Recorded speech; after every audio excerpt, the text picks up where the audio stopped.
Hello and welcome to Original Soundchat, where video game music is a work of art. On each episode, it's our goal to help you learn about two soundtracks from the world of games, as well as the people, stories, and critical tracks behind them. My name is DeVader. And I'm Peter Spezia. We're brought to you by Anonymous Dinosaur and Rhymes with Asia. It's time to appreciate great OSTs and the games that they come from, without getting too bogged down in music theory. Up first this week for our two games is 2019's Control, a director's journey into the supernatural at a government facility to find her brother, who went missing 17 years ago at an altered world event. Following that is a powerfully emotional journey about letting go, moving on, and saying goodbye through the act of ferrying departed souls into the afterlife. 2020's Spiritfarer. You know, sometimes there are stretches of when we tie two games together and it's like, all right, I guess. But I think thematically, the protagonists in both these games have a pretty good tie. That is, they are both thrust into a supernatural position of responsibility. You have the director of the Federal Bureau of Control with Jesse Faden, and then you have the Spiritfarer. Yeah, it works out super well. Granted, otherwise, these two games could not be more tonally different if we tried. I mean, yes, they could. We did Loco Call of Duty earlier this year, but they're two very different games, but it's always neat to find like the one small thematic point that they just intersect on completely. It is nice, that's for sure. Joe, it's our last regular episode of 2021. Can't believe we're here. We're a few days away from Christmas as of the time of this episode's release. How you doing with all your shopping and getting ready for the holiday? Well, I still have to go buy one thing for my cousin because I'm gonna buy him Fighter Pass 2 for Smash. My sister's buying him Fighter Pass 1. So that's the only thing that I have to go out and buy. But boy howdy, I did not get the cross stitches I wanted to get done this year done. Oops. But hey, you know, sometimes I just have to admit that I waited until too close of a time. Yeah, especially this year. I'm, buying a couple games for some people, and I went to buy from GameStop out of desperation. Why did I do that? They're screwing me over at seemingly every possible path, so it's frustrating, that's for sure. How are you doing, though, and what are you playing? I'm doing pretty all right. At time of release, yesterday was my birthday, so that's pretty cool. Yeah. I spent it at work, but... Happy birthday in advance from when we record, and yesterday from release. Yeah, it's weird talking about current things on this show. But, yeah, I have just been continuing Danganronpa 2. I'm on case 5. It's still in the daily life section, though. But last case was very good, and I think it had a very good conclusion, even though I hate that character. Mm-hmm. I hate interacting with him, and I'm mad that they made me think he was admirable for a second. As our friend Fang said at one point, like, I can hear you gritting your teeth while saying those words. Well, don't worry, the game's about to get even weirder, so... But yeah, that's pretty much all I have had time to play. By the time people hear this, I will have started Super Mario Sunshine, for better or for worse. Oof. We'll see how that's gonna go. And that'll be for Smasher Pieces. Yep. But since nobody's gonna hear from us for the rest of the year in this regard, I'm hoping to spend some of my time off at the end of the month to just blow through Persona 5 Strikers, but we'll see if that actually ends up happening. Yeah. That's interesting to talk about for sure, because I started Guardians of the Galaxy, the Marvel's Guardians of the Galaxy, and having a good time with that so far. I'm liking it more than I thought I was going to. Yeah, I've heard very good things about that game. Like, you watch a few movies with the MCU version of these characters, and you're like, well, we know from Avengers when they try to create new versions of these characters, they're just cheap knockoffs. No, these ones are actually... really good, and I think it's good characterization. There's enough that's close to their MCU counterparts where you kind of get that tie, like you get Rocket's voice every now and then, like tries to be a little like Bradley Cooper's interpretation, but I feel like the quality of the motion capture goes a long way in helping the believability. It's not like they kind of phoned it in, like you kind of feel like it's a little bit of a facsimile like Marvel's Avengers was with Square Enix, right?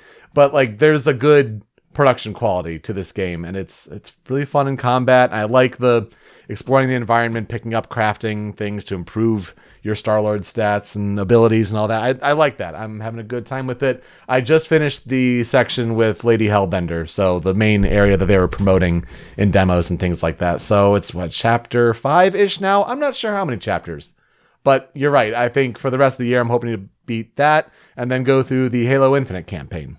So looking forward to doing that. I wish us both luck on our endeavors for that. Yours seems more realistic than mine. Yeah. I think Strikers is a pretty beefy game, considering you think, oh, it's just a Muso, but no, I think there's more to it than that. Anyway, let's talk about some Composer follow-up the news, the last segment of the year for 2021. Oh, where has the year gone, Joe? It's crazy. I would like it back, please. Nintendo decided to squeeze in an Indie World presentation this past week as of time of recording, and they started off with a bang, I think, where they highlighted Sea of Stars, which is the new upcoming game from Sabotage Studio. They're the makers of The Messenger, 2018 Best of Soundtracks game The Messenger there, where that composer Rainbow Dragon Eyes is collaborating with Chrono Trigger's Yasunori Mitsuda. And they, I feel like, are going to make an amazing soundtrack. The game is slating to come out in holiday 2022. We'll see if that happens. I think whatever year it comes out, it is an easy contender for a top 10 best of whatever year it's in. Oh, yeah, that game looks so good, just even from the art style. And it's another one of those games that's like from the trend of, well, fine, if they're not going to make it, we'll make it. And they're just straight up making Chrono Trigger, and it looks fantastic. I'm so excited for Sea of Stars. Yeah, I have all the faith in Sabotage. They're going to do great. And also another announcement, which was weird that it was buried in the middle of like a sizzle reel, but Chicory, A Colorful Tale, is now out on Nintendo Switch with music by Lena Raine. Yeah, it's, I believe you can play with touch controls and handheld, which is Yeah. really, really cool. Because playing that game on analog sticks is weird. Mouse is the way to go, but I had the opinion that if they put it on Switch and they didn't include the touch controls, like that would just be a missed opportunity, because now you're just finger painting, and it sounds great. I feel bad that I had just bought the game on PC a few days before. So, well. Following that, though, we have some different indie news coming at us from Taiwan. We've talked about Red Candle Games in the past. We talked about their game Detention, actually, last year in October. And I have talked a couple of times about Devotion, their game that got unfairly given not a chance because of dumb reasons. Winnie the Pooh. Winnie the Pooh. But they announced that they are making another game. Unfortunately, it's not a horror game, but also like, you know what? I'm fine with watching these guys sort of branch out. They announced a Sekiro-inspired 2D platformer called Nine Souls. That's SOLS. And we don't know if Wei Fanzhong is doing the music for the game. He wasn't super involved in Devotion, just did some arrangements apparently. But, like, I'm just happy to see they're coming out with a game at all. I was starting to worry that they were just going to close up and leave. I agree. Like, it's good to see them still making games and not have the party drag them down. As far as an announcement that came out of absolutely nowhere, Sega released a funk cover of Sonic Adventure 2's Escape from the City, with Lani Naizumi, the singer from Persona 5, as the singer.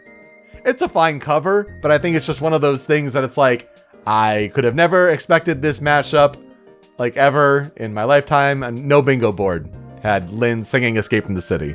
Yeah, it's really weird to hear too. Like, it feels I have like this weird existential crisis hearing this song because like obviously the connection between these two is obvious. We all know it's Sega. Sega owns both properties, but I didn't expect to ever hear anything like this, so it exists. I'm glad it exists, but it's weird. But that's how someone spent their time, is like looking out for this mashup specifically and making it happen. Okay. Somebody in a boardroom had to say, hey, we have this song called Escape from the City. Do we have anybody that can sing like a remix of it? And one guy from Atlas crashed through the door, was like, we got one! Shoji Meguro sent in a handwritten letter.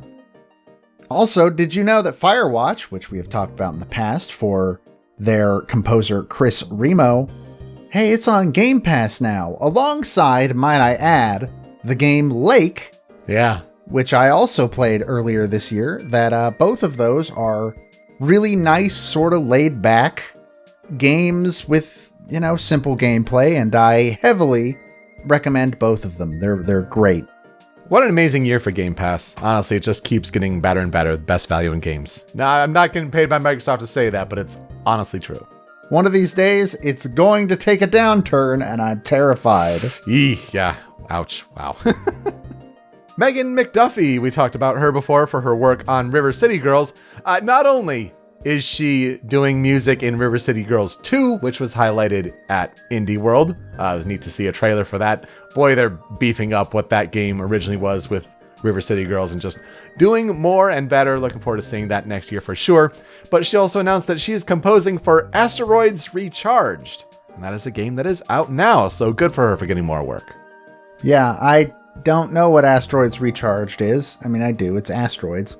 But I am always down to hear more Megan McDuffie, but I'm more excited to hear more of what she puts together for River City Girls 2. I'm more pumped for that game's soundtrack than I am for the game itself. She got a name drop in the Indie World Showcase. I feel like, watching that's almost like if you listen to this show and you become familiar with some of these names, it's like, yeah, that's a win right there to recognize that name drop. Mm-hmm.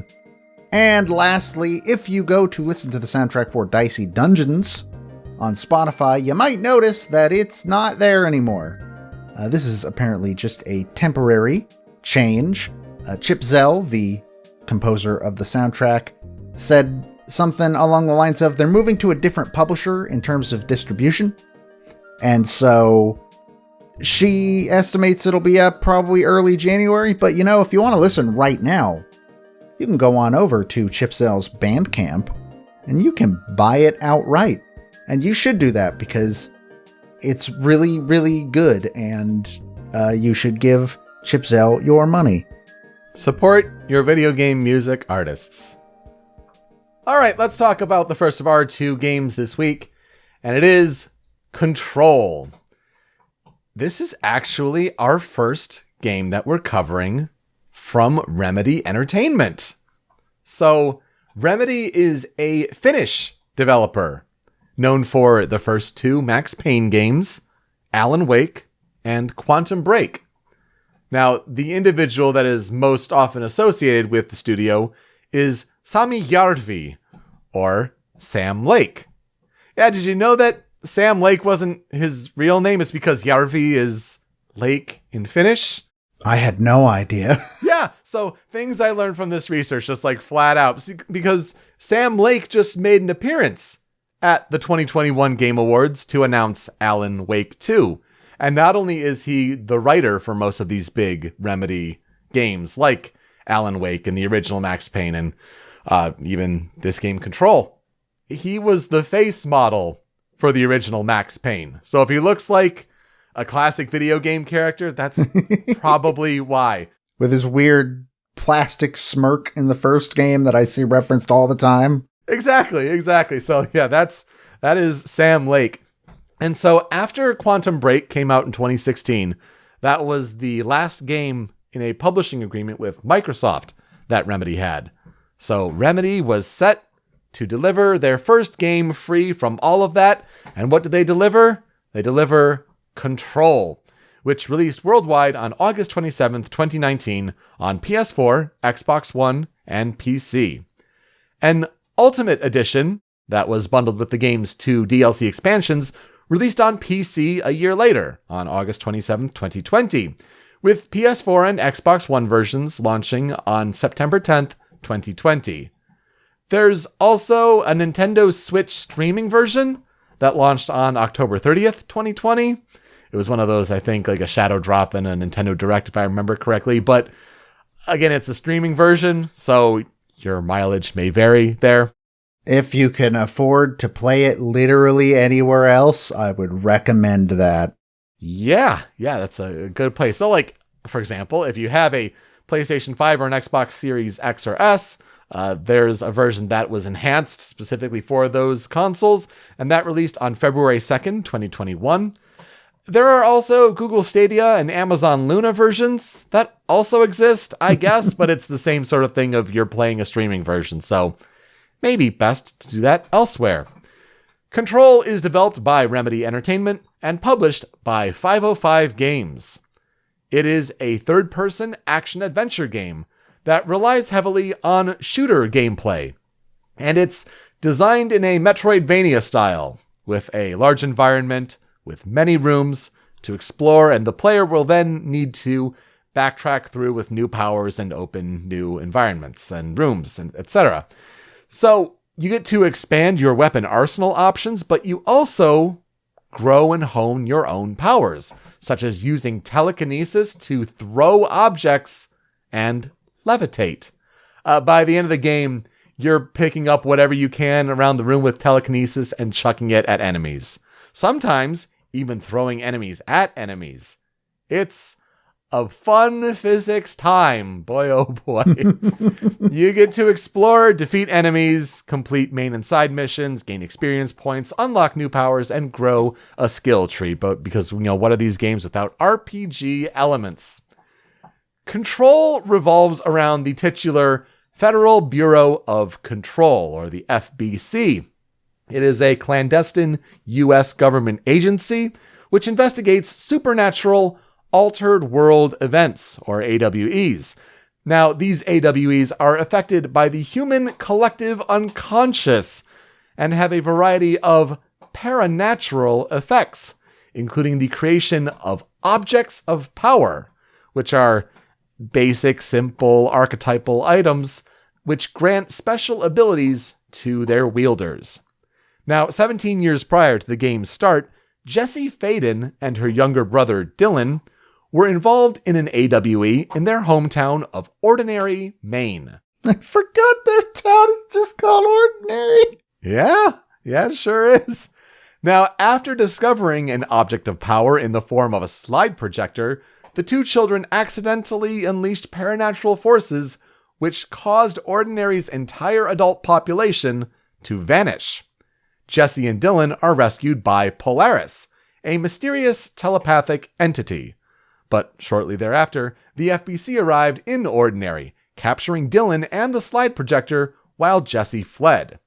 In the present day, Jessie arrives at the Oldest House, the FBC headquarters in New York City, seeking her brother's whereabouts after receiving a telepathic message from Polaris. In a wild turn of events, Jessie discovers the lifeless body of FBC director Zachariah Trench inside the building, and is instructed by Polaris to pick up his fallen service weapon. This shape-shifting gun is meant to be used by the director. So, since Jessie can control it, the powers that be decide that she is the new director of the FBC. Unfortunately, Jessie learns that a paranatural force that she dubs the Hiss has possessed almost everyone in the building and has caused the lockdown of the Oldest House. So what abilities does Jessie gain access to as the director of the FBC? What is the cause of the Hiss? And can Jessie find her brother Dylan? Joe, here's where I'll ask you, what are our experiences with Control?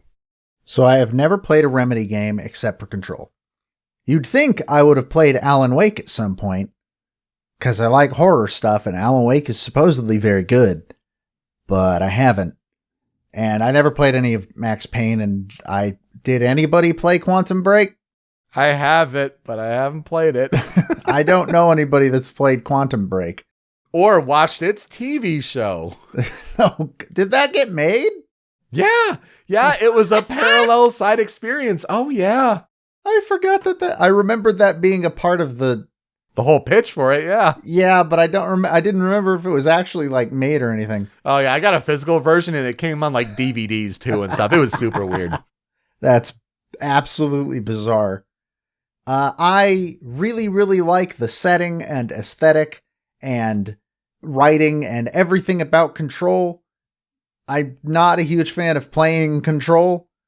There is some very good stuff about Control. For instance, you mentioned the telekinesis and picking stuff up and throwing it at people. It is always super satisfying to pick up a big hunk of rock and throw it into somebody, immediately killing them. It's so much dumb fun. From across the room. It's great. But when this game first came out, it was really, really hard. Uh-huh. And I made it to the point where you find Polaris. Mm-hmm. And could not get past it. And so I dropped the game for like a year until you mentioned on this show that you were playing Control and had made use of some accessibility difficulty settings that were not in the game when I played. So I went back and finished it. I love the kind of setting of Control. It's very legally distinct SCP, which, if you don't know what SCP is, listener, it is a website of basically creepypastas, but that are written from the perspective of an agency that finds supernatural weird crap, studies and contains them. And that's pretty much what the Bureau of Control is. I really, really enjoy The Oldest House. I think it's one of the coolest settings a video game has ever had. Just in terms of concept of there's this massive building in New York that only some people can see. It's great. But I did not really enjoy the act of playing Control, if that makes sense. And I feel you, especially when you mentioned how you were playing it before all of those accessibility and damage modifiers and these, difficulty tweaks really came in. Because that was a free update that came in. And I hear you. That slog to Polaris is tedious and filled with a lot of enemies. So yeah, I don't blame you there. I feel like it's a game where, as you suggested, I beat it, I played it, but it was after the Ultimate Edition came out. So I kind of waited on it for a little while and then got the Ultimate Edition, and we'll talk about why that was important. So this game is definitely one where it's one where, the environment shines, the world building shines. It's very much like BioShock in that way, where Rapture is a character and what happened there is fascinating. Well, The Oldest House is a character and what happened there is fascinating. But, turn down those difficulty modifiers if you really don't like playing the game. I mean, I think it gets really cool once you start being able to fly around and just chucking whatever, absolutely. But at the start of the game, especially when enemies are bullet sponges and, your service weapon doesn't do too much, it's pretty standard third-person shooter at that point, and these enemies have supernatural powers that can wreck you pretty quickly. So I think once you get past that hurdle, though, it's a delight. I played the game. I have the DLC expansions, but I have not played them. So we forgot to mention the most interesting part of the Bureau of Control, and that is Ati, the janitor character who might be a god? The wiki described him as a paranatural entity that takes the form of a janitor. He's so interesting, and they don't explain anything about him. And I love that. He's so good.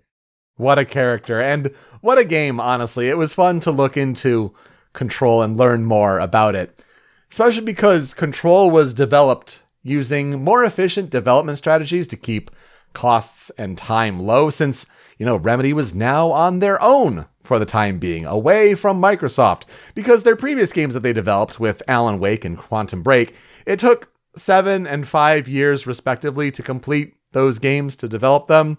So Control, by comparison, was completed within 3 years with a £30 million budget. And that's lower than the typical costs of a AAA game. Instead of focusing on creating a large and complex story, cough, cough, Quantum Break, Remedy wanted to put more emphasis on creating a game world and universe that is rich enough for players to craft their own stories. They still wanted to use full motion video, but instead of developing a whole side companion TV series like they did with Quantum Break, they put in more discoverable video snippets in the world of Control that kind of explain some of these paranatural things happening with one of the head scientists there. It's a really neat kind of mix between like the game and its motion capture look versus like this actual captured video footage. It's a nice little blend there. As you mentioned, the game world was heavily influenced by the SCP Foundation. You described it pretty well. I think the wiki mentions it as, quote, a fictional secret organization documented by the collaborative writing wiki project of the same name. Within the website's shared universe, the Foundation is responsible for capturing and containing various paranormal, supernatural, and otherwise mysterious phenomena explained by mainstream science, known as anomalies or SCPs, while also keeping their existence hidden from the rest of global human society. Sure sounds like the premise of Control. But the writers Sam Lake and Josh Stubbs fixed the story in the genre of the new weird, which is something I had never heard of. But this genre is apparently defined by a modern variant of weird fiction with stories that combine science fiction and fantasy, often with a bureaucratic government agency involved in those events. And that's sure what this is. New weird. That is interesting. That's neat to know. Something to look up if you like the story and setting of Control. And the setting of The Oldest House was absolutely crucial to get right. It uses brutalist architecture. Boy, does it. And that's a style that uses large concrete blocks. It was apparently inspired by the AT&T Long Lines building in New York for its exterior. And the inside is pristine and clear. It's bureaucratic and overbearing with simple shapes and lines. There's clear lighting, and also kind of highlights the aftermath of battles with the Hiss. Like, it's very clean and prim and proper before, but then after you start ripping stone out and chucking it all around and battle scars all around, it kind of shows the contrast there. The Oldest House was also inspired by films such as A Clockwork Orange and Tinker Tailor Soldier Spy for the oppressive ritualism of these kinds of government agencies. Control was also seen as one of the first major games to be released after the introduction of graphics cards that support real-time ray tracing. In NVIDIA terms, this would be their RTX line. And it's considered the first game with a nearly full implementation of all possible RTX features. Gosh, how do we put ray tracing in simplest terms on this show? I still don't fully understand what it is.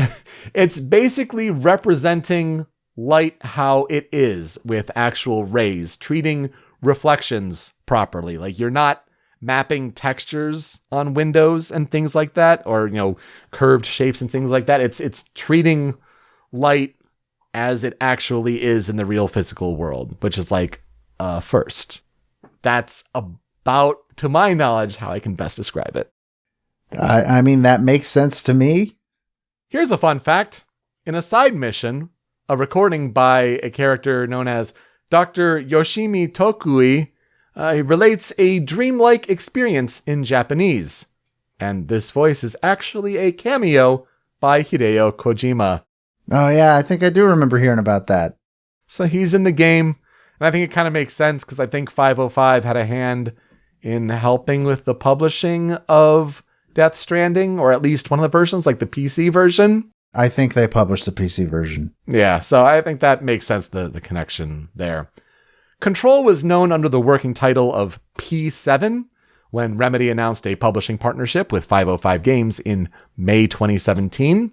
It was officially revealed at Sony's press conference at E3 2018, or as we know it, the last Sony E3 press conference. The launch seemed to go well, but 505 really bungled the messaging when players who owned Control on PS4 and Xbox One had to pay full price for the Ultimate Edition, which was the only version of the game that allowed for a free upgrade to a version on PlayStation 5 and Xbox Series X and S.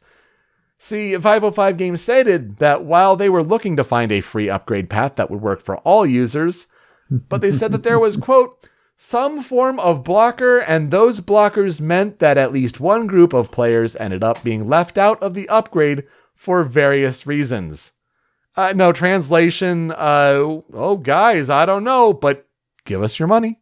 After saying all of this crap about only the Ultimate Edition can upgrade, they accidentally pushed forward an update that let regular versions of Control upgrade. Oh, that's and right. And then took it back 2 hours later.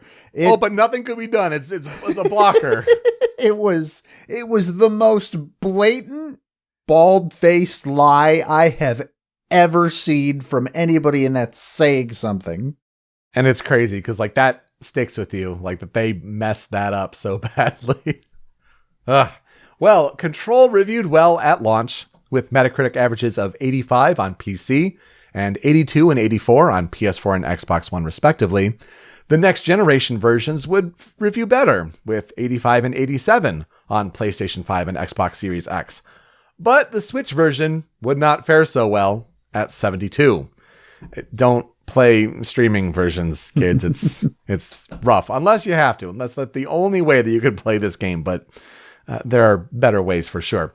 Critics praised the environment, the world building, the gameplay, the art style, and the characters, while finding the story to be overall thin and the game to be comparatively short. Again, a critique that I don't think we'll ever understand as adults. Even then, I disagree. It was 10 hours long. Yeah. That's long for a shooter. What are you talking about? I don't know. Crazy. By December 2020, the game had sold over 2 million units across all platforms, and Remedy stated that Control was their fastest growing intellectual property since Max Payne. By August 2021, Remedy stated that over 10 million people had played Control, accounting for those that played it through Xbox Game Pass and other non-sales routes. I think it was also a PlayStation Plus game at one point, a free game through the Epic Game Store. There definitely have been ways to get Control. It would not be surprising if you own it through one of those methods if you've been building your game library for a while. It was nominated for 8 awards, including Game of the Year, at the Game Awards, but it only won for Best Art Direction. It was nominated for 8 DICE Awards, including Game of the Year, and it won 4.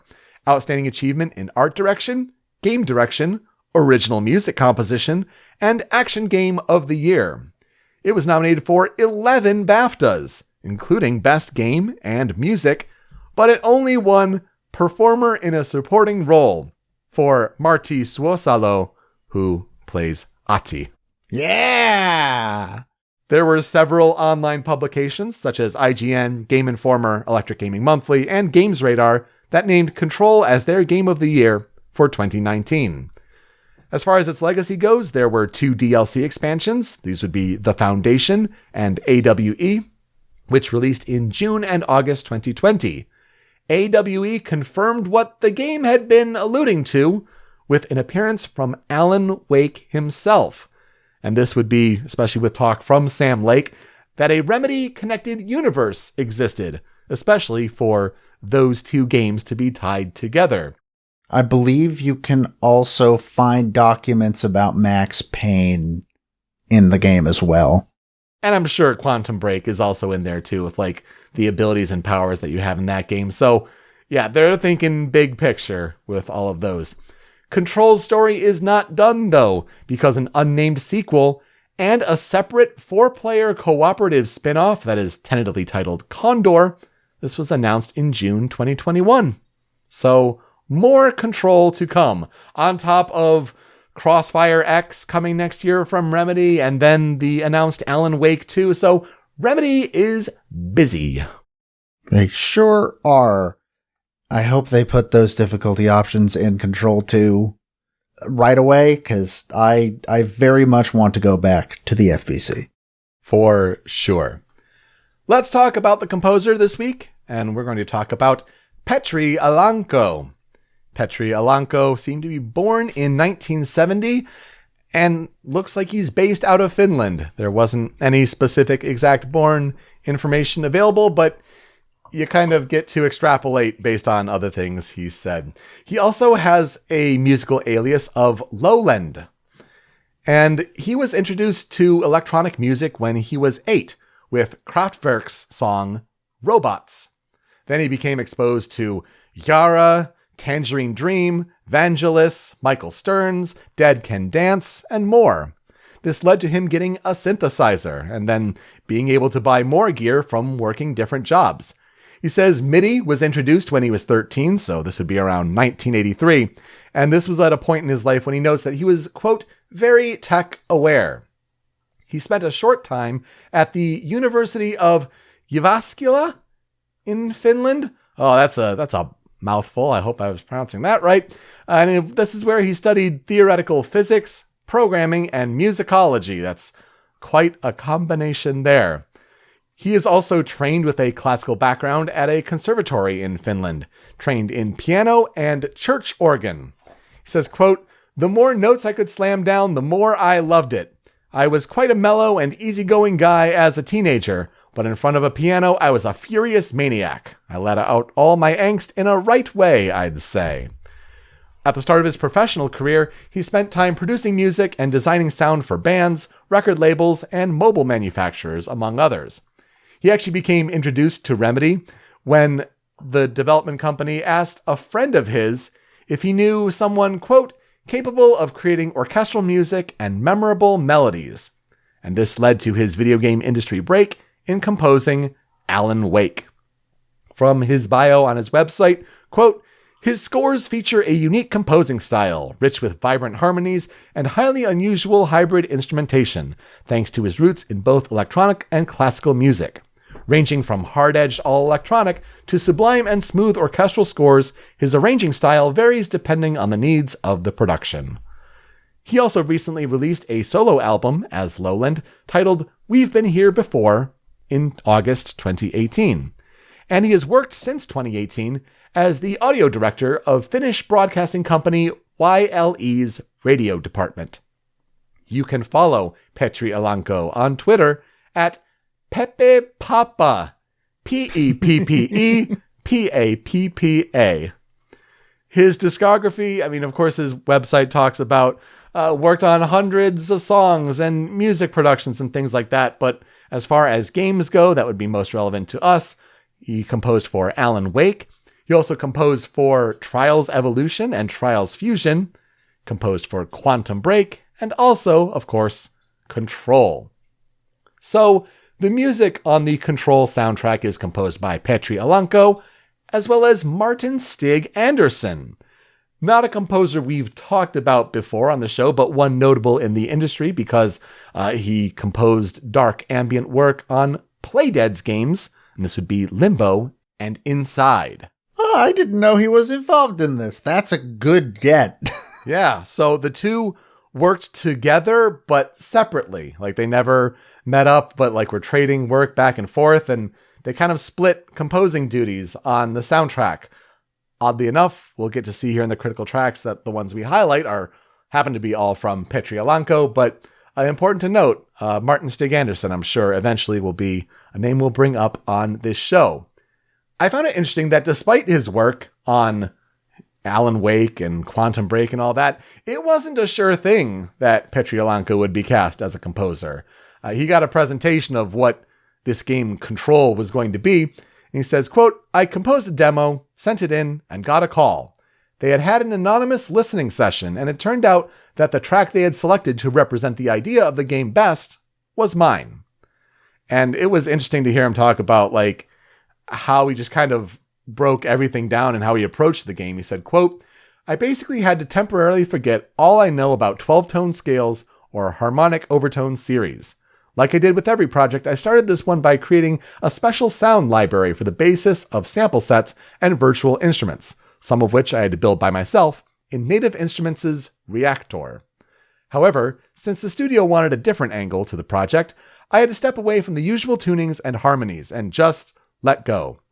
I practically recorded everything for several months, including a clothes rack and a washing machine's rotating drum, as well as a piano's sound harp. Oh, and my espresso machine.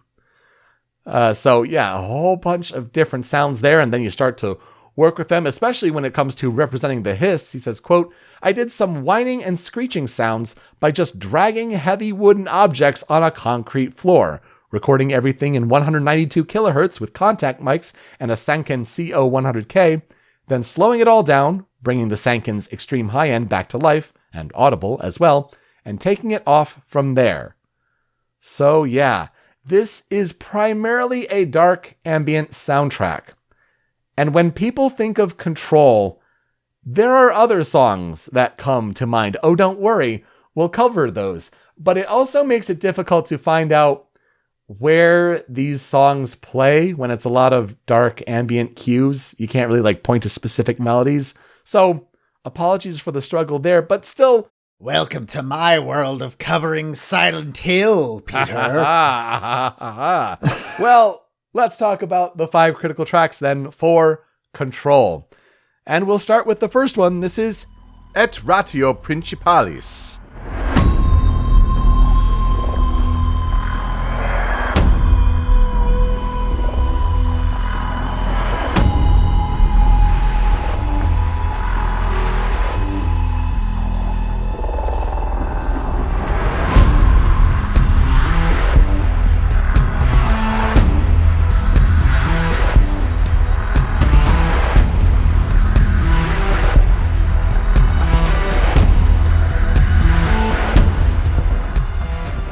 Or et ratio principalis. I don't know. I don't know Latin. I'm sorry. I'm sorry. It's a dead language. Nobody speaks it. Not nobody. I know someone who does. Anyway, this translates out to the principal account, which I guess makes sense when you're going into a government building and you're talking about these sorts of things. So again, this is a case where I don't know where this plays, but it sounds really cool. I think it gives you a good sense of the dark ambient sound with all these sorts of sound effects kind of coming through the score. And it's also one of the first tracks, if not the first track on the OST. So a pretty important one there. Just, love the different instruments going about it here. You hear normal synths and all that kind of giving some musical tones, but just a lot of what we would probably be like with the dragging across the ground and kind of representing the hiss and the danger here. Or, the rotating drum, the clothes rack. I mean, hearing these kind of things be distorted and warped and all that, it sounds really cool. I think it's a good one to kind of start off and give a sense of what this normally is. Because, when you're exploring the oldest house, it's a lot of ambient stuff like this. And even then, this music would maybe come in for a cutscene or something like that. Which cutscene? Who knows? But it's not a game that is driven by music during the exploring. It's really focusing on having the environment give you the sense of foreboding and telling the story and all of that. And then, when enemies and the hiss come up, adding drums and some of this instrumentation. This song is awesome, and it is Control as hell. I imagine this probably plays during some combat sequences or something, because it sounds very much like that. But yeah, it's the heavy drum. It's at some point in the song, it brings in this radio distortion that I seem to be a fan of every time I hear it in a game, despite it being purposely a very unpleasant sound to listen to. I think for games like Control or, Silent Hill, fits really, really well in this sort of unsettling, not right manner. But, oh man, just the heavy energy this song gives off is great. It sure is. And it continues in our next critical track, number 2 here on the Critical 5 for Control. This is Metamorphosis.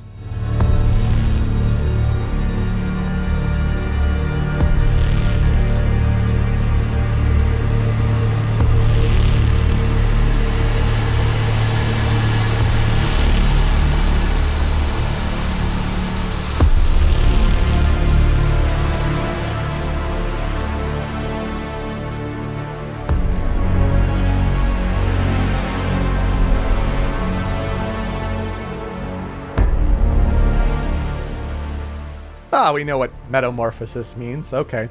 I still don't know exactly where it plays, but a YouTube commenter, seemingly the only YouTube commenter on this version of the song I found, says, Hedron reveal.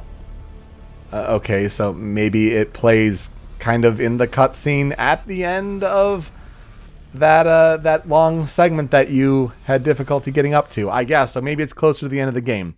Who knows? But yeah, heavy synth chords here with like this static that builds and builds and builds until it reaches the climax and then kind of drops out. Like really, really cool stuff. Again, like kind of representing the hiss and the discomfort there that Jessie has to rid as her role as the director.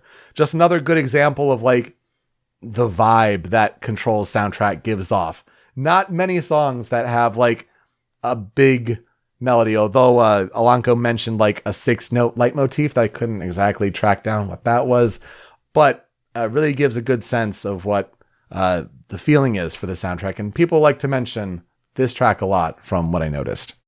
Yeah, I think this one is leaning a lot heavier into being atmospheric than the last song. But like, again, those two songs put together, that's the atmosphere of Control distilled into. I think a lot of Control and why it is so interesting is the sound design and the music. And I think these two songs particularly are great examples of just the personality of the oldest house and that kind of feeling that, oh, something is wrong here in this place that's already wrong. And I think that to be able to like pull that together just in terms of like some ambiance is really, really cool. Absolutely. Like the representation of the setting as a character and let you just kind of live in it instead of like a melody dominating and make you think of that. No, just like live in the world and breathe a little bit. Mm-hmm. Number 3, this is the track that you've been looking for. If you've played anything of Control or know anything about its soundtrack, it's this one here. This is Take Control. Take control. Take control.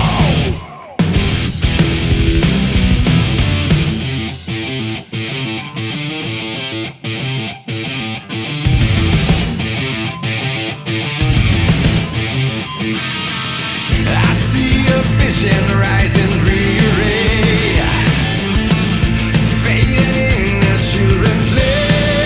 Twilight games in Yes, this is it. This is the one. If there was any award for a musical moment of 2019 in a game, it's this song right here as Jessie explores the ashtray maze, which was something that I had always heard about. I was like, oh my gosh, like this sequence is so cool and the music sells it. And I'm like, all right, okay, I'll see what, oh, they weren't wrong.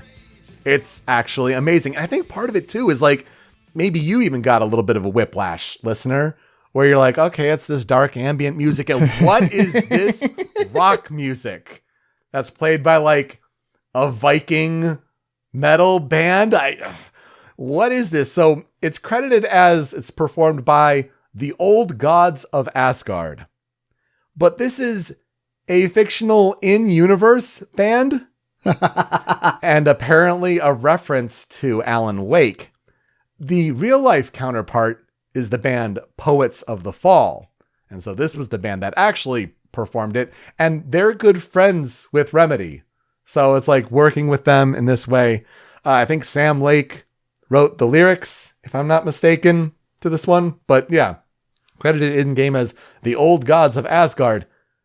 And I didn't know this. The lyrics are actually a hint to a secret puzzle in the game. What? Like, this amazing song kicks in that like Jessie listens to, that Ati's given her this tape, and like kind of unlocks this segment of the oldest house where the walls are shifting and it kind of leads her down this linear path and enemies, the hiss, show up. And it's this super cool combination of gameplay and music. But yeah, the lyrics, right even from the beginning, I see a vision rising dreary, fading in as children play twilight games. In the town called Ordinary, an eye of light reveals a gateway to doomsday. Polaris is mentioned later in the song. It's a hint to a secret puzzle. What the heck? That's really interesting. Yeah. So before I played Control, I heard it talked about on the podcast Castle Super Beast. A good amount. And the first thing I heard about the soundtrack was this game has a streamer mode that turns off licensed music. This is one of those licensed musics. And apparently Pat Bovan was told very quickly, like, yeah, you could turn that on, but when you get to this part of the game, you are going to turn it off. We don't care. You're going to turn it off. It ruins the part of the game if you don't have the song playing. Mm-hmm. I can't imagine what it's like if you're just walking around without this song on. It would be awful. Like, it's just an amazing gameplay moment. Anyone who has played it knows it. If you have yet to play it, trust us. Yeah, the Ashtray Maze, amazing. It's like the standout moment in the entire game. It's so cool. Yeah, really cool. It's like, I think 2/3 of the way through, though. Like, it's a little while into the game, though, so give it some time. Number 4 on the Critical 5. This is an interesting one to talk about, too. This is Sankaran Tango.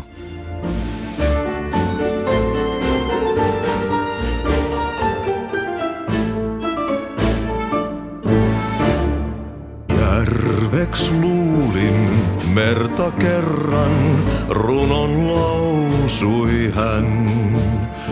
Mysteerin sen syövereissä vietti elämän. Alla synkän valtameren. We like songs with deep vocals, don't we, Joe? Seems to be the case.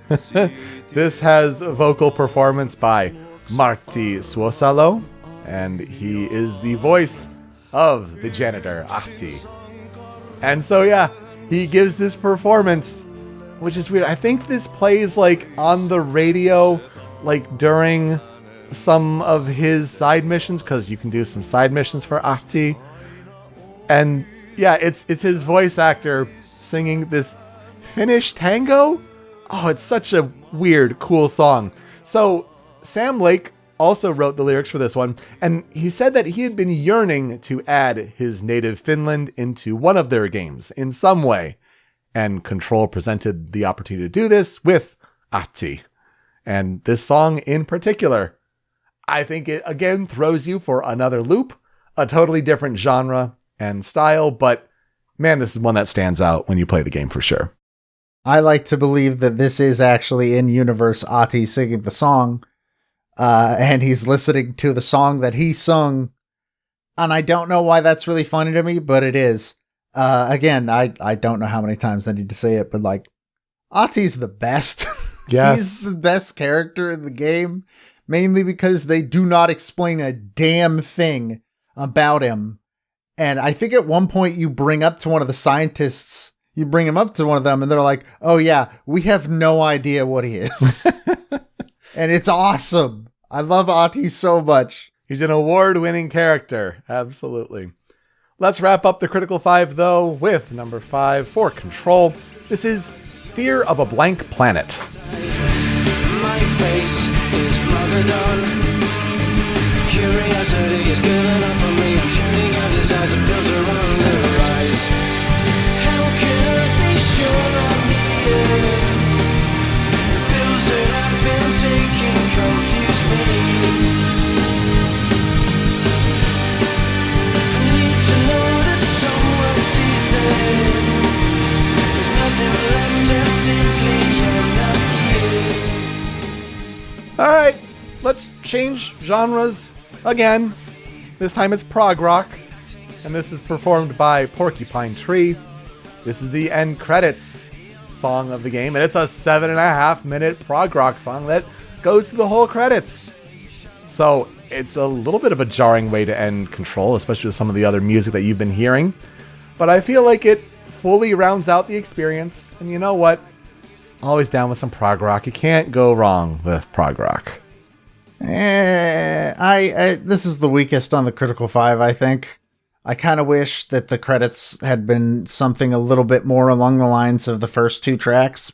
But, I mean, hey, you know what? I guess I'll also take prog rock if it's being given to me. I don't know. I do think it is a bit of a jarring tone shift to have during the credits. Mm-hmm. But it does show the range of what you'll experience musically in Control. And for tracks on the cutting room floor, I have a couple more that are composed by Petri Alanko, more of the sort of dark ambient, but I think these kind of present a little more high-intensive melodic action. And so the first of these is Soror et Frater.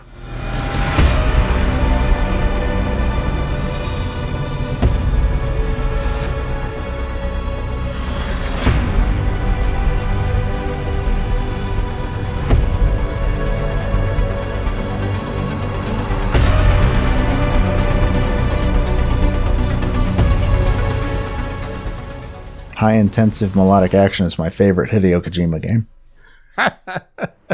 And you know what? It almost would fit in a Metal Gear game, right? Either a Metal Gear game, or I kind of get like some Mass Effect vibes with like the like the synths kind of that come in.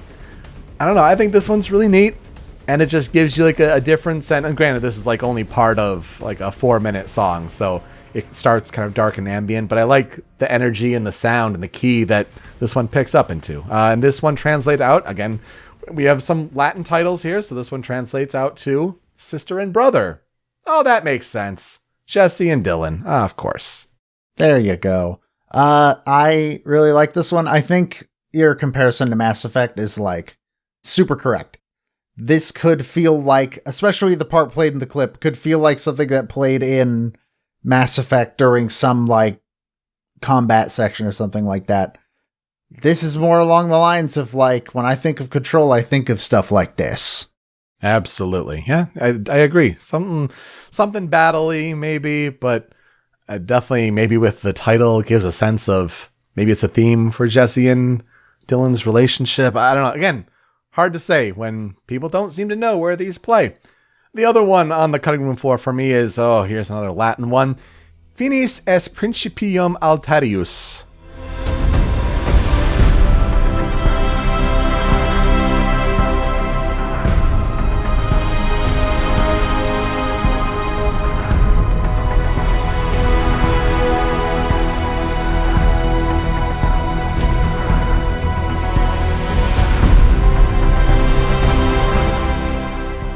This translates out to the end is the beginning of another. Finis est principium altarius. So this one I liked because of that positive sounding, that major chord in there. You think with like dark ambient stuff, you're digging a lot of minor keys and all that, but a little surprising to get that nice bright chord in there, and then it shifts into the minor a little bit. But I thought it was just a different vibe altogether, and a full synth, almost orchestra-like sound. Not an orchestra for sure, but kind of angling for that sound a little bit. Again, just really liked it. Don't know where it plays. I'm sorry, but this one also stuck out to me, not only for the title, but the sound as well. If I had to take a guess, this is probably something to do with Polaris. Mm-hmm. The synth orchestral, almost choir-like sound makes me think that it is probably something to do with Polaris. Yeah, because he's like a bright essence, like a sort of spirit entity. Yeah. Yeah. So, I mean, that would make sense to me, but who knows? This might actually just be like the song that plays at the end of the game before the credits. Possible. Where Jesse talks about like, I am the director. Yeah, I could see that. And it's going to be interesting to see what goes forward, because I read a little bit about like the AWE. I'm like, what does it involve with Alan Wake and all that? And it sure sounds like they were telepathing that Alan Wake 2 would be set several years down the line and all that. So it was described to me as the end of that DLC looks you directly in the eyes and says, we are making Alan Wake 2 right now. Yeah, for sure. So it'll be exciting to see not only the future of what Remedy does, but also with Control. So what will I never forget about the game? Just the fun of like grabbing stuff and chucking it at enemies. Beat the hiss that way. You use the service weapon sometimes, right? But as you gain those powers, it's just more and more fun to just cause physics-based chaos. And that was a delight. I think, The Oldest House is an amazing setting, just a great environment. And I did not play on Xbox Series X. I did it on just Xbox One X, but I have it installed there. And so I think when I want to go and play those DLC expansions, that'll be where I do it and just have a good, fun ray tracing time. I have also not gotten to the DLC at any point, and I definitely should. For me, it's just the setting.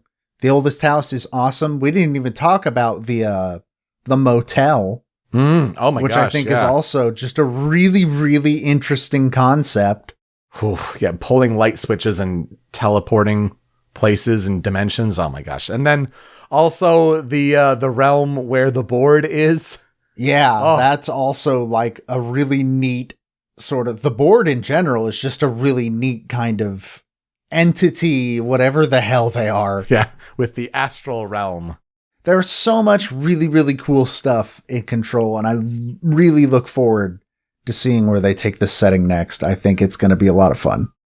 But definitely play it at the best place that you can, like the most powerful machine, because like with all the intensive action, like that's not a game you want lagging on you and chugging down, and you want it looking as good as possible. That's a game that really shines, especially at the turn of the generation that we're at here. Already a year in to these new consoles. What the heck? Thanks, COVID, for slowing things down.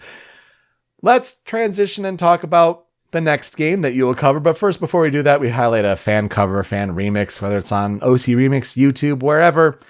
I found someone trying to do an acoustic cover of Take Control, which sounds really neat, but it wasn't that well recorded. I'm sorry. So we'll highlight another song from the soundtrack that's actually performed by Poets of the Fall. And it plays in Lab 1 in Central Research, which is dubbed The Music Room. And it's a track called My Dark Disquiet. Hope you enjoy it. We'll be right back. With the softest murmur of voices, without names we're fantasizing, dancing like flames, mesmerizing, a dark disquiet playing satiric harmonies, making waves and diving under. All right, let's bring the tone to an entirely different world with our next game. I'm here to talk to you about Spiritfarer, which was originally released on August 18th, 2020 for PC, PS4, Nintendo Switch, Xbox One, and Google Stadia. Not Amazon Luna, though, far as I could tell. So it was developed and published by Thunder Lotus Games. Spiritfarer is a 2D platformer and management sim where the player takes control of a young girl named Stella. When Stella awakes at the start of the game, she meets the Spiritfarer, Charon. Charon tells her that his time has come and he must pass the title of Spiritfarer on to her. And to help her do this job, he gives her a magical ball of light known as the Everlight. Basically, what does the job of Spiritfarer entail?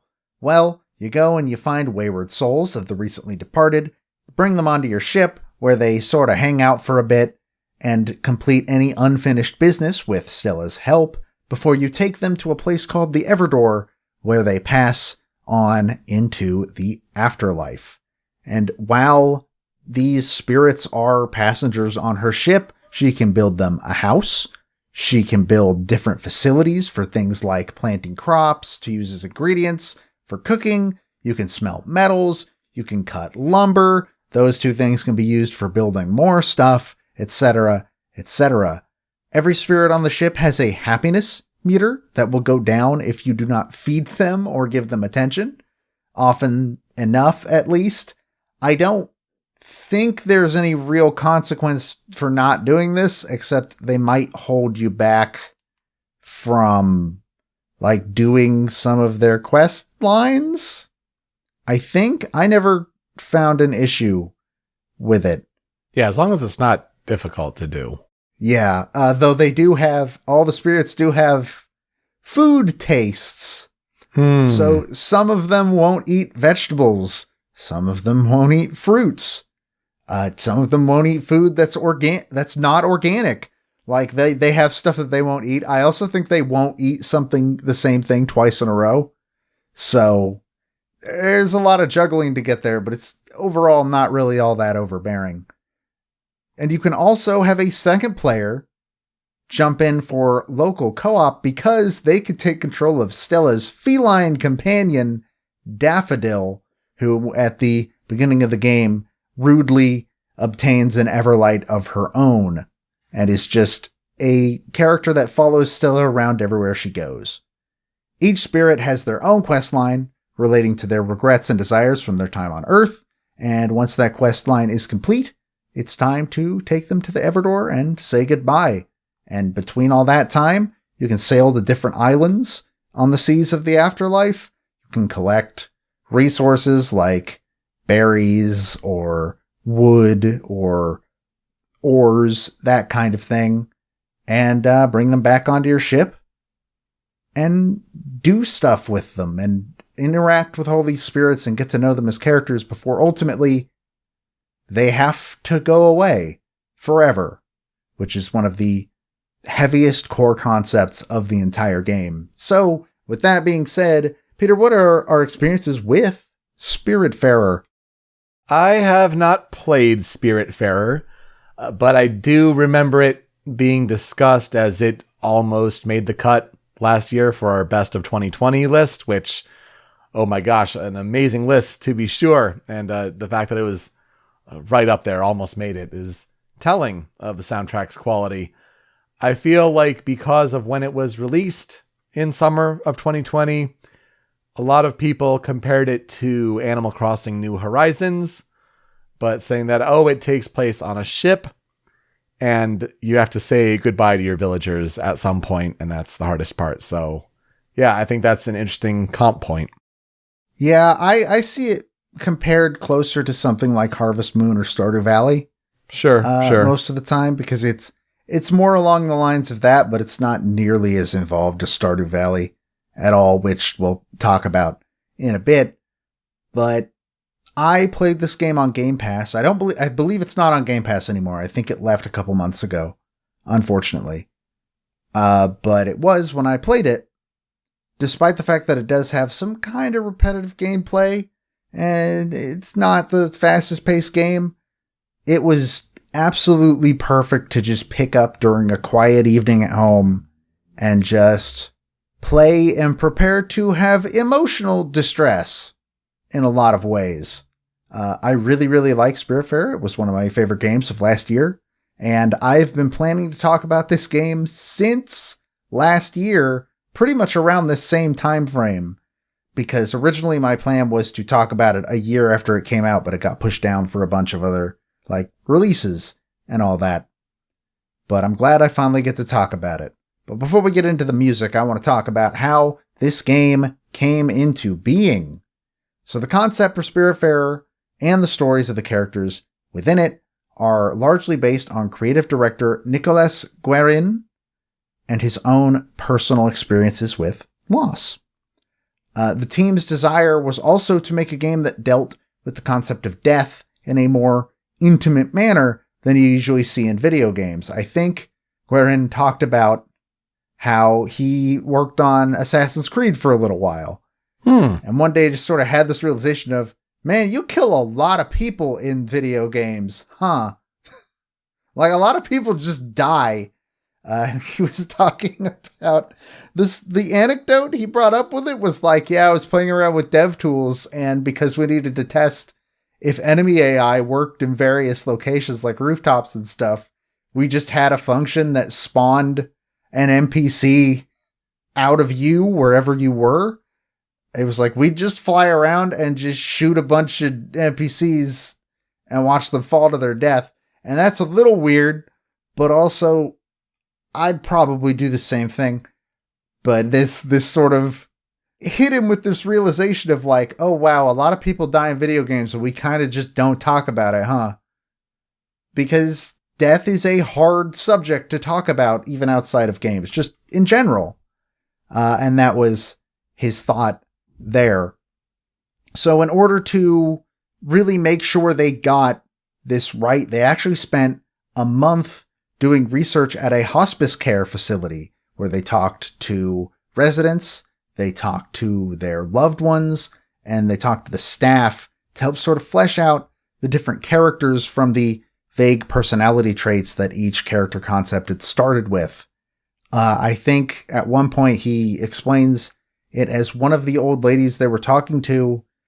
She didn't care who they were or what they were talking about. She just wanted somebody to be there. She just wanted that human connection. And it must have really made an impact with them because Spiritfarer resulted from that.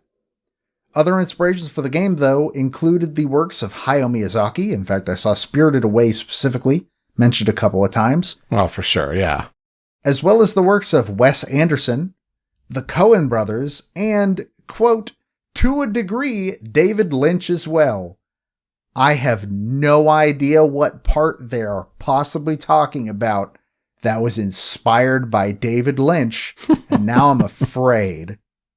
In the original concept for the game, Stella was actually not the captain of a ship, but instead was the conductor of a train.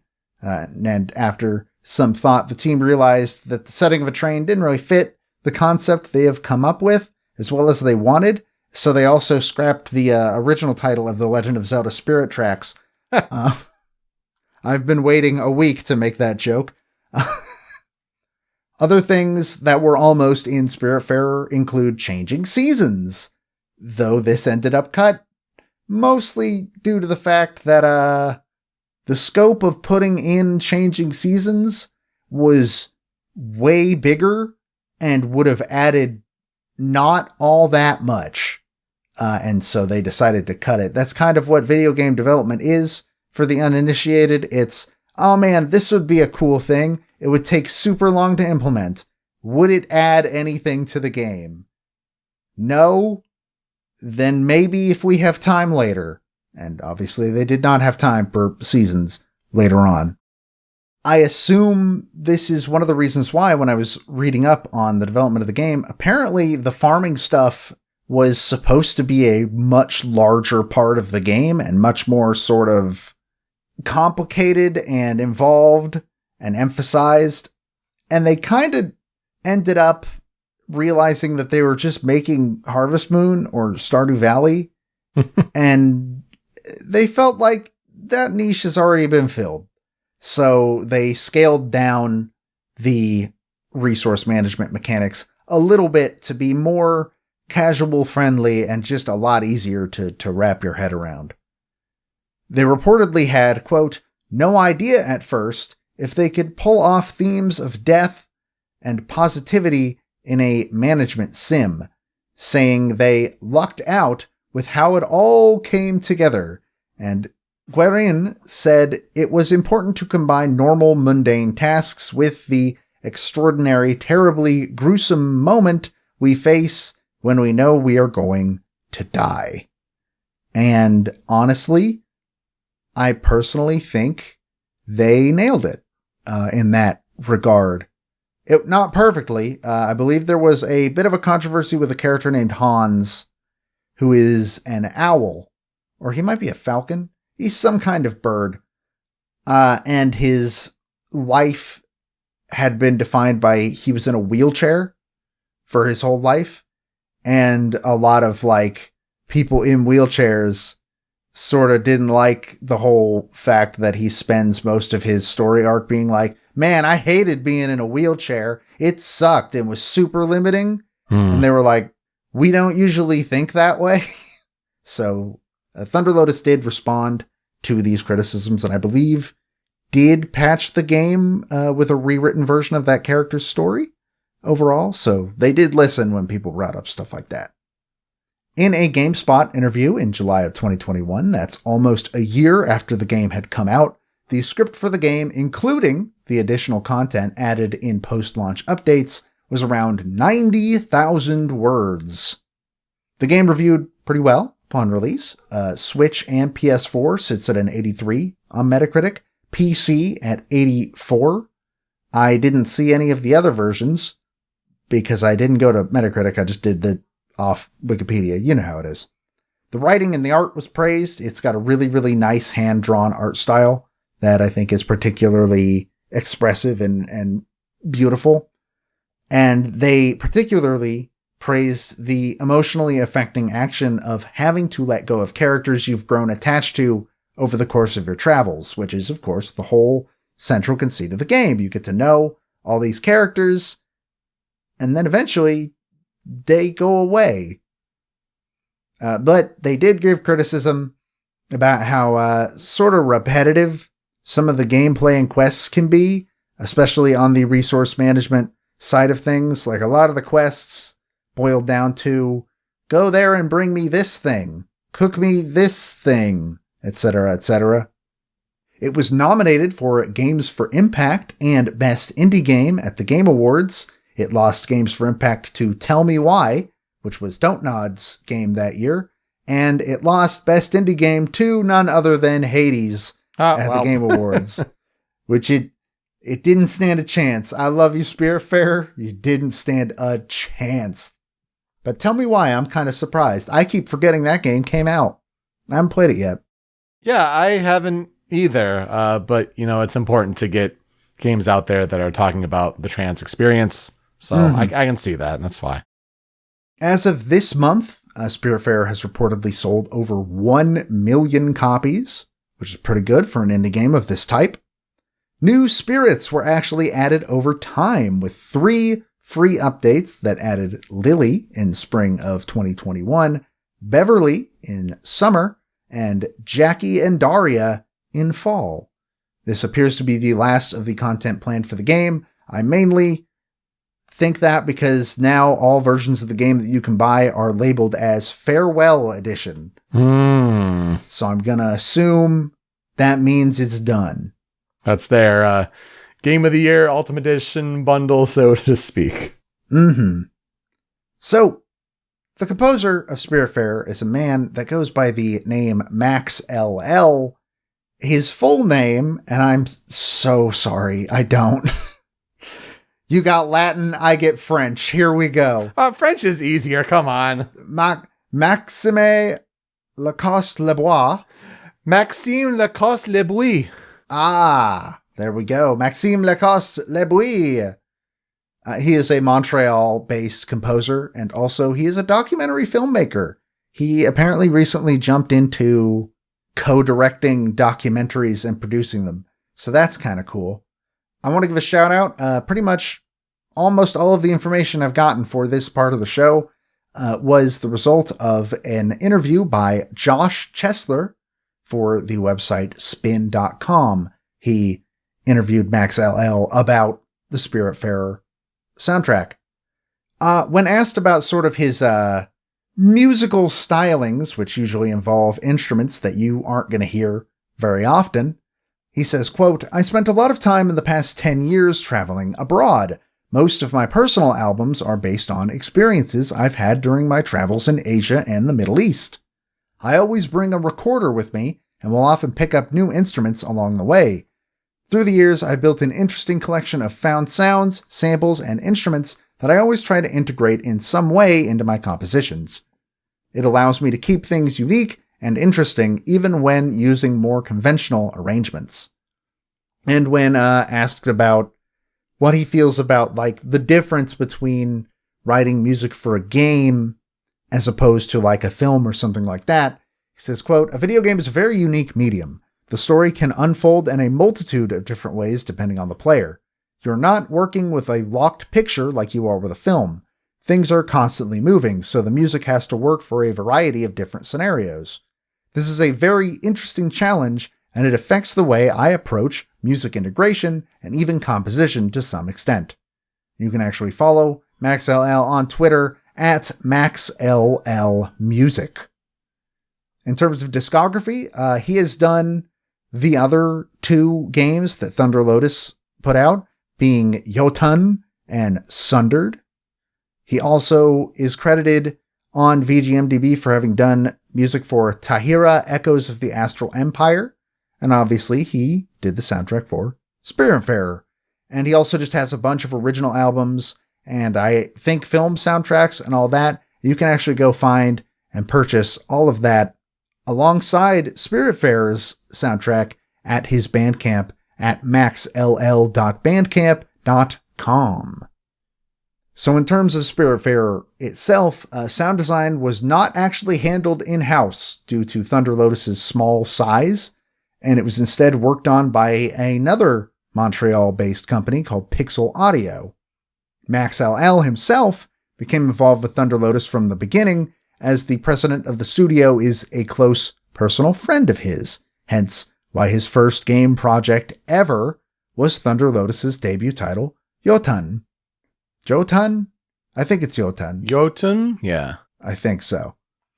So, when he was asked in that interview I mentioned earlier about what he hopes players will take away from Spiritfarer and its soundtrack, which I think is a very, very good question, he responded, quote, "Death is often portrayed in games as being a source of entertainment.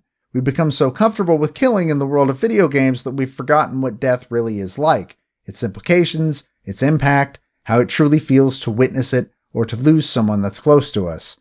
It's one of the most natural things in life, but at the same time, our society rarely encourages us to have open discussions about it. Spiritfarer wanted to lift the veil on that taboo to better allow us to discuss the topic with each other. I wanted the soundtrack to gently carry players across that journey and hopefully feel like a warm and cozy blanket accompanying you through difficult times." Wow. Heavy stuff for sure. Very much so. All right, let's get into this soundtrack. And it's going to be pretty tame for the first few tracks, everybody. But then it's going to get harder. Let's start with critical check number 1. This is At Sea.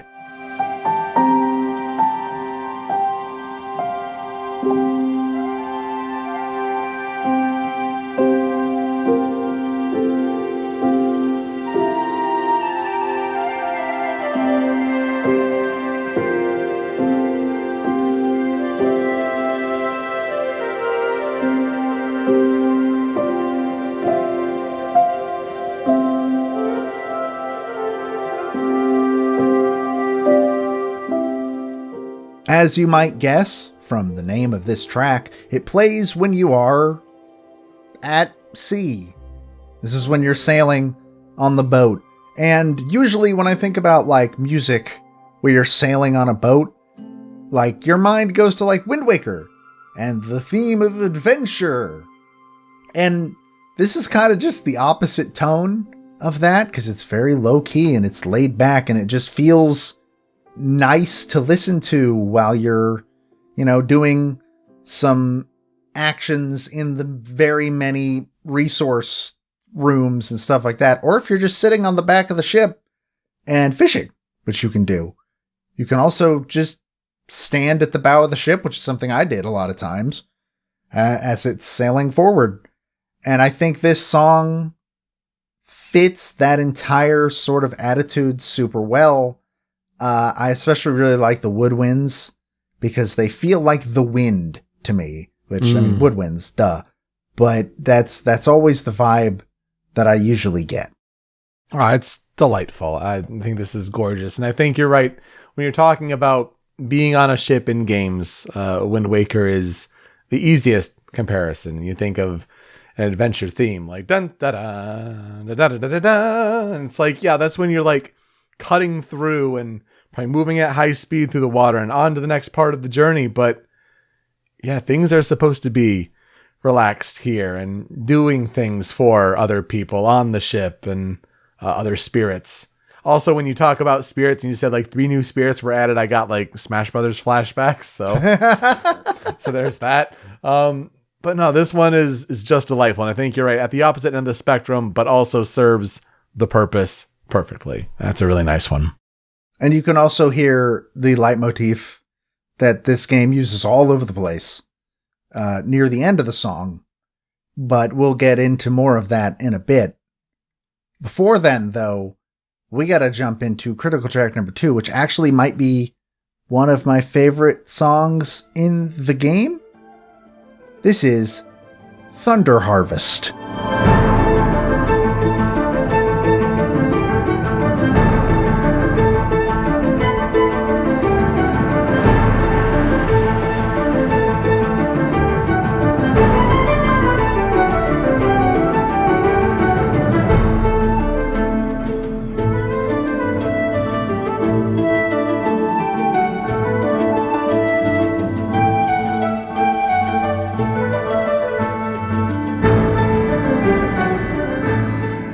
Oh, that's a change in tone, ain't it?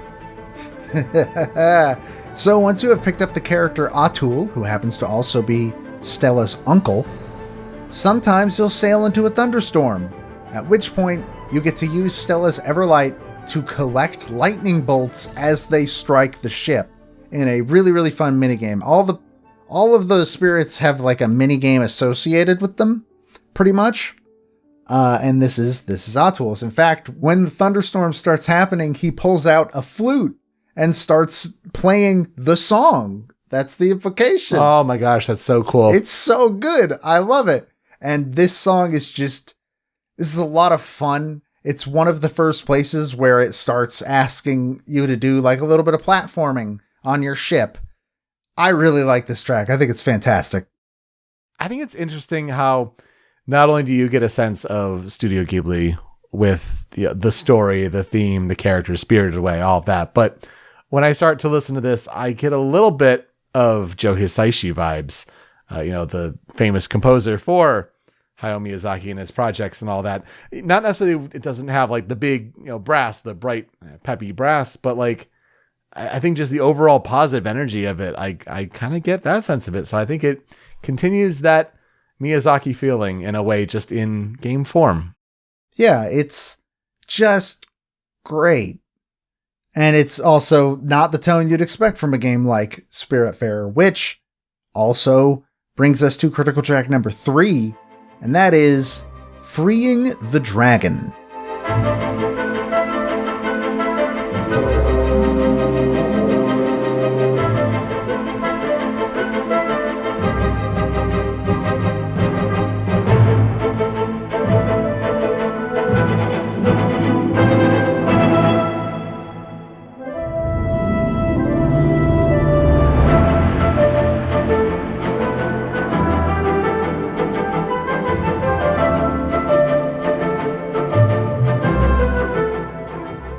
So when you pick up the spirit Summer, soon after she boards Stella's ship, you unlock another minigame activity, being dragons.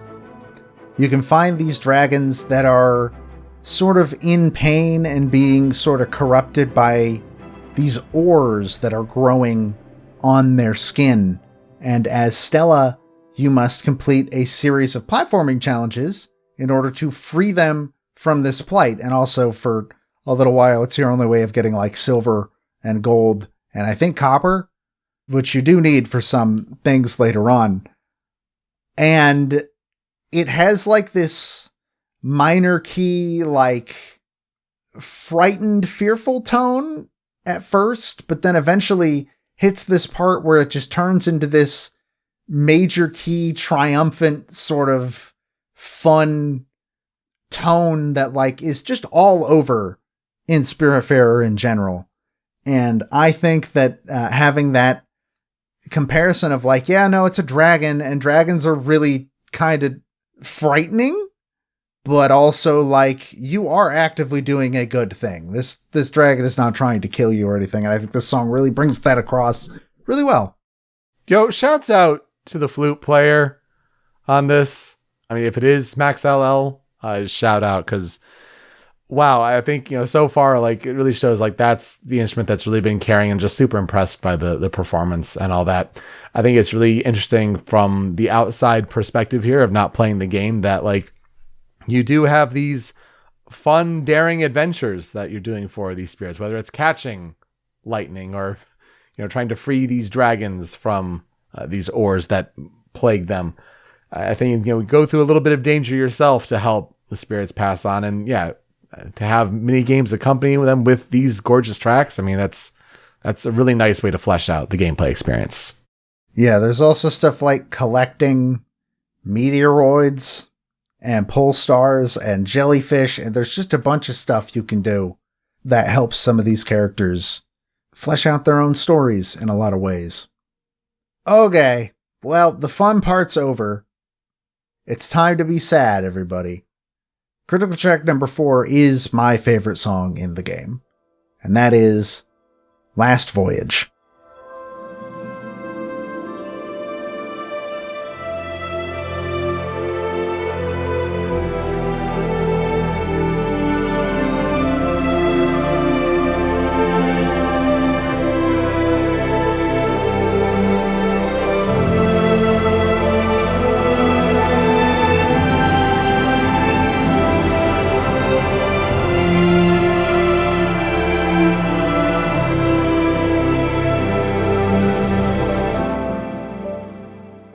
This is the impactful piece of the game because it plays as you are disembarking at the Evergate to take one of your passengers on their final voyage into the afterlife.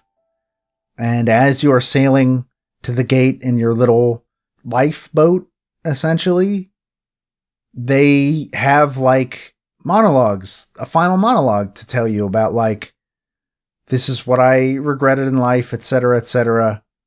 So the beginning of this song, a majority of this song, is just this very low-key piano and orchestra piece that's, nice and calm and has this really good sense of readiness, I think, if I have to describe it. But then there's the swell at the end. The silence right before that swell, every single one ends with Stella giving them one last hug. And then the swell is them actually passing on.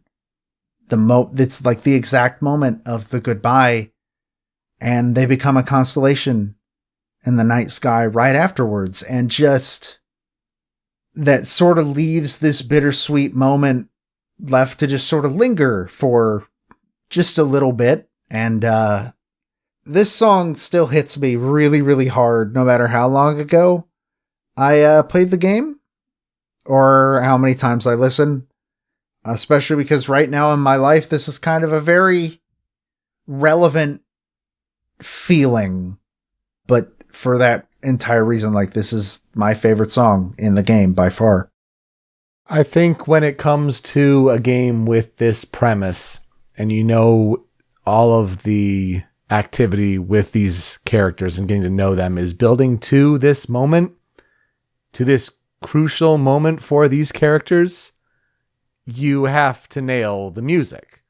Like, if there's one track that needs to be at its very best for the purpose and the point and the moment, it's this. And I think the fact that it nails it is so impressive. And, just imagining like queuing up with those moments specifically and listening, like, yeah, it's absolutely right. Kudos there. Following that, we have the credits theme as critical track number 5. This is What Will You Leave Behind? And I'll take your hand and guide you through all the steps one takes to move on to a place, a world unseen to us all, but I know we will remember. And I'll Honestly, I think this song kind of speaks for itself. This is the leitmotif you've been hearing throughout the game. all the steps. And now just like being given these beautiful vocals provided by Maud Plant Husaruk. And the lyrics are just very, very well written and very thematically appropriate for the game. And just overall, I really like this song. And I really like this game. And some of the lyrics still sort of hit, but I specifically like the very last line of the song, which is, "But it's okay. We'll be together, my friend." Just very good. So not in terms of vocal timbre and quality and all that, but the idea of like a credit song or like an ending song with this nice piano and vocals gives me big Laura Shigihara vibes. And I think that is a huge compliment and shows that it is very effective at being emotive to wrap up the experience. Yeah, I agree with that. It's just a nice piece. All right, tracks on the cutting room floor. I got two. First one, I completely forgot about until I started putting this together. It's Stella's Lullaby.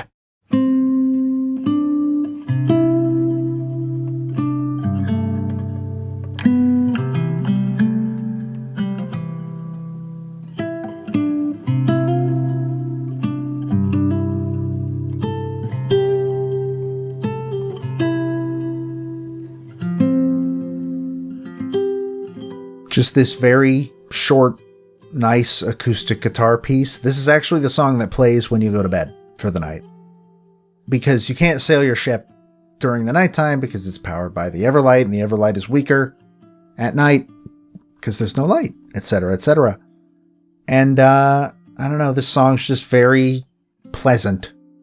Absolutely. It's simple, beautiful, and I think if it plays every night and has such an important presence in the game, you're right. That's important to include here, whether it's in the Critical 5 or the cutting room floor here. But yeah, there's just a nice beauty to it. Just really a good instrument choice with solo acoustic guitar. Yes, very much so.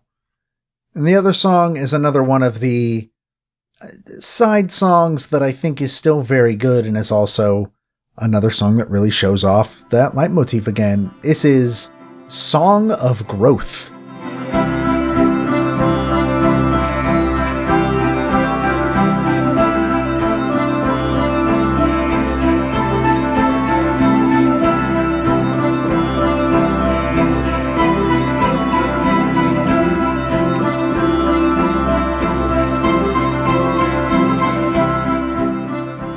So once again, when you get the character of Summer on board your boat, she's actually the one that teaches you how to start doing gardening, planting stuff. And she teaches Stella this song, which is just a very, very simple melody. In fact, when you're listening to the song, when the sitar comes in, which I think it's a sitar. Mm-hmm, it is. That's her. She's the one playing that. Oh, okay. While the acoustic guitar is Stella. And also it's not in the official song, but Daffodil will also sing alongside it. So just like this. It's really funny. But it unlocks this like very simple rhythm game based around playing this song, and playing this song around crops makes them grow faster. Aw. So you're probably going to do this quite a lot. And it's just good that it's a very catchy and memorable song to go along with it.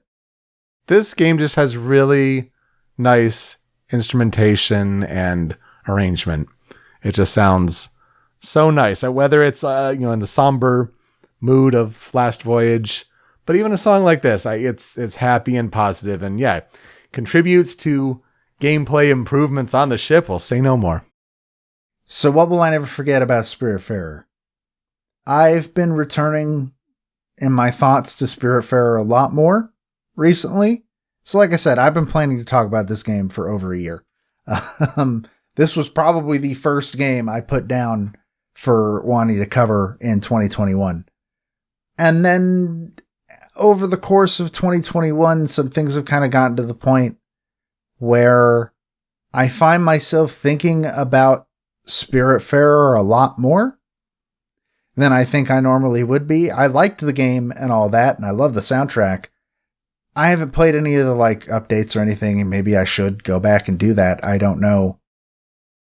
But I think that's that feeling and that tone and the act of making you grow close with this like cast of characters, and then eventually you have to let them go because it's just like real life. Eventually people are going to go, and you need to prepare yourself for that, but you also need to make sure that you are making the time you do have with those people matter. And I think Spiritfarer does a very good job at sort of relaying that message. And I think overall that's what I'm never going to forget about Spiritfarer. It makes me disappointed that it's left Game Pass, honestly, because it sounds like a game I should have tried on the service. And I think all I can say is that, I can say, and hopefully everyone listening can say, thinking of you for what you're going through to make you think of this game. It's got to be some heavy stuff. So, we're definitely keeping you in our thoughts and hope that all is well with you and your loved ones. Thank you. I appreciate that a lot. Well, no easy way to come out of talking about Spiritfarer, but, certainly a game with supernatural protagonists who get kind of thrust upon these heavy duties, so to speak, whether it's the director of the Federal Bureau of Control or Stella as the Spiritfarer and bringing these spirits onto their last voyage. Very, very different soundtracks, certainly, but that's part of the delight of covering them here on this show. So that will do it for us this week on Original Soundchat. You can find me on Twitter at PeteSpeakEasy. Joe is over at StringPixel. The video version of the show is on the Rhymes with Asia YouTube channel, but it's that MP3 podcast version that you want, hosted by Anonymous Dinosaur at anondino.squarespace.com. That's where Joe's other podcast, Smasherpieces, is hosted, and you can find Original Soundchat and Smasherpieces wherever you get your podcasts. Apple Podcasts, Google Podcasts, even on Spotify, where we have a feed of podcast episodes, but we also have a big Spotify playlist, where if we cover a track from a video game on this show, and it's on Spotify, it's getting added to that monster playlist. Joe, what is being added this week? Both of these games are on Spotify, so you will see both Control and Spiritfarer making their way onto the playlist this week. Despite the tonal whiplash between Last Voyage and Take Control. All right. And then when you're done listening, you can find the show on social media at Soundchat OST. You can leave some feedback for us. How are we doing with these episodes? Leave some suggestions for us for games to cover in 2022. That's another continued area of growth for the show. And Joe, what are we talking about next week? Well, next week is the long-awaited best of 2021. In fact, right after we record this episode, we're going to go record that. So it's exciting. I think we have a pretty damn good selection of games to talk about, and I cannot wait for y'all to hear it. So, yeah. Very exciting. It's our way to kind of, wrap up the year and put everything into perspective. And boy, it was a tough selection this year, that's for sure. All right, Joe, let's play us out. So obviously I had to find a cover of What We Leave Behind, because Last Voyage, I didn't think there was going to be a lot of people that specifically covered that song, mainly because of the type of song it is. So I managed to find a violin cover of What Will You Leave Behind by YouTuber I Am a Rainbow Sheep. That's all one word. Great username, I have to say. And it's pretty much exactly what it says on the tin. It's What Will You Leave Behind, but the vocals have been replaced by her playing violin while her adorable cat, go watch the video version if you have a chance. Her adorable cat is on a chair, just sort of flopping around while she plays. That's adorable. Thank you so much for listening this week on Original Soundchat. We'll see you next time. Take care.